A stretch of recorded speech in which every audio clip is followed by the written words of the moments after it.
Hey guys, Jordan here. Before we dive into this video, I just want to say that you can sign up for the complete course, The Ultimate Photographer Formula, free of charge. It is an email course, so you'll get one video a day over the duration of 65 days as you progress through the course. And you can sign up for that free of charge by clicking the link in the description. Enjoy the video. Hey guys, in this video I'm going to go over some other services you may want to consider offering in your business in order to maximize your revenue. Now, the additional services that I'm referring to are video, aerial, and virtual tour services.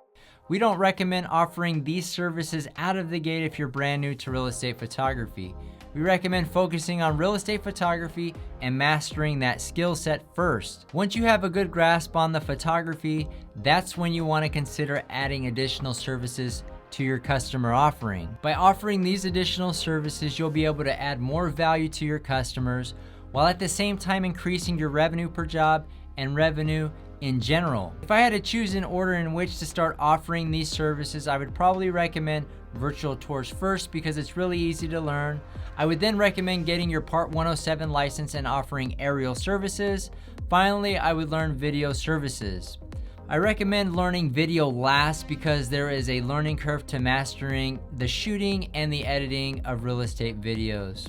This is the order that I recommend, but feel free to add the additional services based on your skill set and knowledge. Be sure to make sure that you have the photography skill mastered before you start adding more onto your plate. You can also check out some of our other courses where we go more in depth on those additional services. That's going to do it for this video. Reach out if you have any questions. We'll see you guys on the next one.